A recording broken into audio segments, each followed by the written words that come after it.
Hello students, आज मैं पंकज दुबे संस्कार वैली एकेडमी मसौरा की तरफ से आपके लिए जो वीडियो लेकर आया हूँ क्लास 9th का बायोलॉजी का फर्स्ट चैप्टर है। टॉपिक है सेल इंक्लूजन्स, मतलब सेल के अंदर जो भी सेल ऑर्गेनेल्स हैं इनके बारे में थोड़ी बहुत बात करनी है। बहुत डिटेल में नहीं है, लेकिन फिर भी हमें सेल ऑर्गेनेल्स कौन कौन से सेल ऑर्गेनेल्स हैं और उनका थोड़ा बहुत स्ट्रक्चर और थोड़ा बहुत उनका फंक्शन देखना है। तो एक एक करके हम सेल ऑर्गेनेल्स को पकड़ते हैं, देखते हैं और उनके बारे में पढ़ना शुरू करते हैं। जैसे मैंने पहला सेल ऑर्गेनेल यहाँ पे लिख दिया, माइटोकॉन्ड्रिया। ये एक बहुत ही इंपॉर्टेंट सेल ऑर्गेनेल है, इसे powerhouse of the cell भी कहते हैं। ये डबल मेम्ब्रेन स्ट्रक्चर है जो कि प्रोकैरियोटिक सेल में नहीं पाया जाता, लेकिन ये सेल की फंक्शन के लिए बहुत इंपॉर्टेंट है, क्योंकि सेल के अंदर जो भी रिएक्शन, जो भी चीजें हो रही हैं उसके लिए जो एनर्जी चाहिए, that energy, that power comes from mitochondria. इसीलिए इसको powerhouse of the cell भी कहते हैं। और इसी में जो रेस्पिरेशन, एरोबिक रेस्पिरेशन की रिएक्शन इसी में होती है। और इसका जो डबल मेम्ब्रेन जो स्ट्रक्चर है, बाहर से ऐसा और अंदर से इसमें जो ऐसे टर्न रहते हैं इस तरीके से, that crystal provides a very large surface area for this aerobic respiration to take place।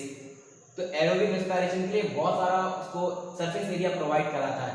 Double membrane structure है और ये बहुत ही इंपॉर्टेंट है, क्योंकि एरोबिक रेस्पिरेशन या हम कह सकते हैं कि जो क्रेब्स साइकिल होती है, Krebs cycle is performed in mitochondria only and which results in formation of ATP. It results in generation of ATP that is called adenosine triphosphate. It is the energy rich molecule.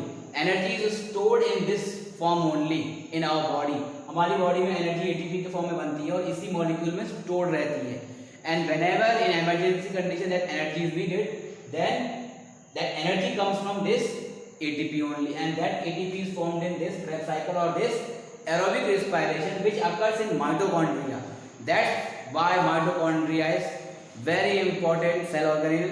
A double membrane organelle it is, having two membrane, outer and inner membrane, having folds which are called crystal, which provides a more surface area for aerobic respiration to take place.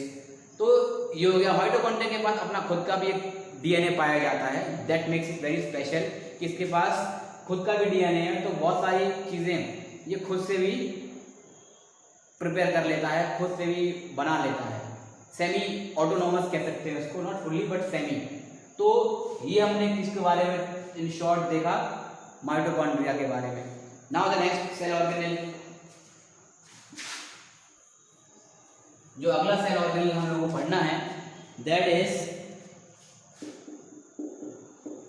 Endoplasmic reticulum.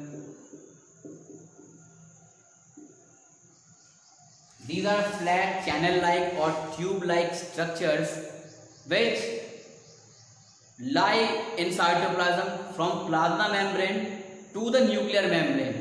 मतलब ये flat चैनल-like इस तरह का, ये चैनल-like इस तरह के structure रहते हैं और ये न्यूक्लियर मेम्ब्रेन से यहाँ से लेकर प्लाज्मा मेम्ब्रेन तक को टच करते हैं। And they are of two types. इनमें बेसिकली इनमें भी दो टाइप रहते हैं, ये दो टाइप के मिलते हैं। कुछ ऐसे रहेंगे, कुछ ऐसे रहेंगे, जिनके ऊपर आपको ऐसे डॉट डॉट डॉट डॉट नजर आएंगे। कुछ की सरफेस बिल्कुल स्मूथ रहेगी और कुछ पे डॉटेड स्ट्रक्चर आपको नजर आएंगे। अब ये स्मूथ है दोनों, तो ये दोनों स्मूथ हैं, they are called smooth endoplasmic reticulum.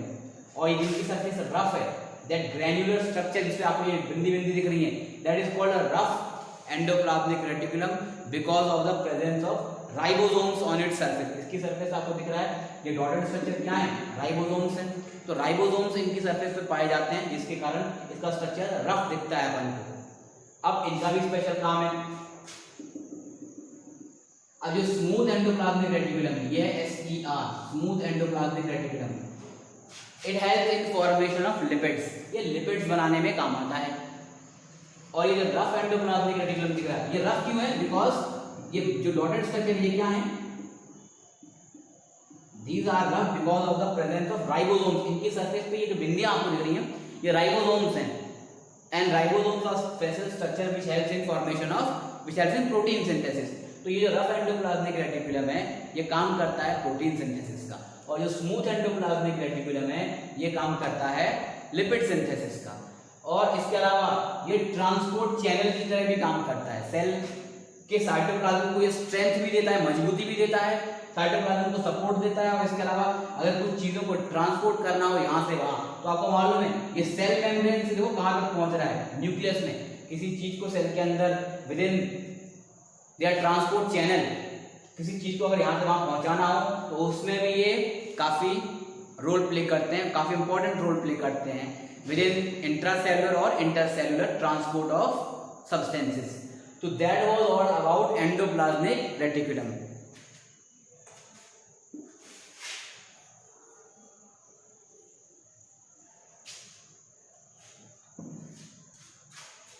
Golgi apparatus की बात कर लें।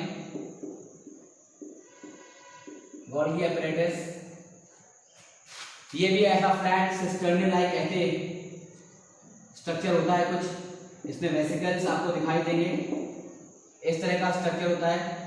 इनमें इनके टर्न्स को सिस्टर्ने कहते हैं, और ये वेसिकल्स आपको दिख रहे हैं। अब गोल्गी apparatus का मेनली काम क्या है? कैमिलियो गोल्गी ने सबसे पहले इनको देखा था अपने माइक्रोस्कोप से, तो उन्हीं को उनके नाम पे इनको मतलब गोल्गी apparatus कहते हैं। अब इनका मेन काम क्या है? मेन काम है in the modification of certain substances. Cell कुछ सब्सटेंस जो सिक्रीट करती है, या कुछ एंजाइम या कोई केमिकल सिक्रीट करती है, या कहीं किसी और पार्ट से आता है, तो गोल्गी apparatus का काम है to modify and packing and modification of that substance. उसको ये पैक करके, मॉडिफाई करके और एक अच्छे रूप में लाकर फिर आगे ट्रांसपोर्ट करता है। तो पैकिंग एंड मॉडिफिकेशन इसका मेन काम है।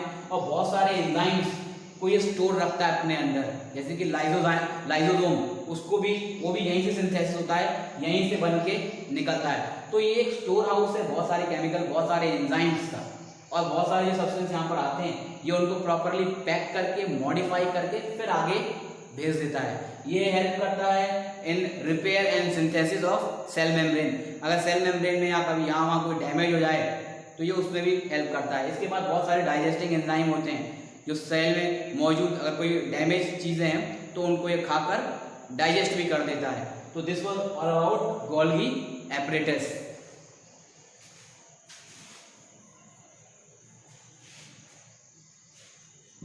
अब हम अगले सेल ऑर्गेनेल को पढ़ लें।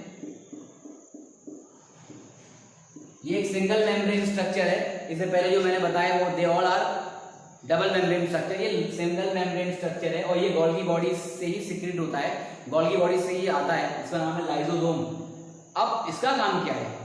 लाइसोसोम को कई बार सुसाइड बैग भी कहते हैं, इसको डिमोलिशन स्क्वाड भी कहते हैं, और इसको सेल्यूलर स्कैवेंजर के नाम से भी जाना जाता है। अब इनका मतलब क्या है?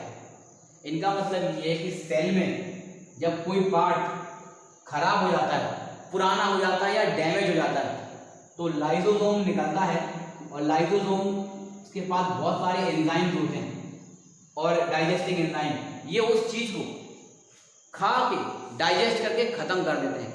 मान लो सेल में कोई भी प्रॉब्लम आ गई, या सेल में कोई फॉरेन पार्टिकल आ गया, कोई बैक्टीरिया या जर्म्स आ गए, या सेल में किसी पार्ट में माइटोकॉन्ड्रिया में कोई गड़बड़ हो गई छोटी मोटी, या गोल्गी या किसी एंडोप्लाज्मिक रेटिकुलम में कहीं पर थोड़ी सी गड़बड़ी आ गई, वो पार्ट पूरा खराब हो गया, डेड हो गया, तो ये उस पार्ट को जाकर खत्म करके डाइजेस्ट करके खा के मिटा देता है। इसलिए ये एक तरह के सेल के पार्ट्स को ही खा रहा है, सेल के पार्ट्स को ही खुद खा रहा है।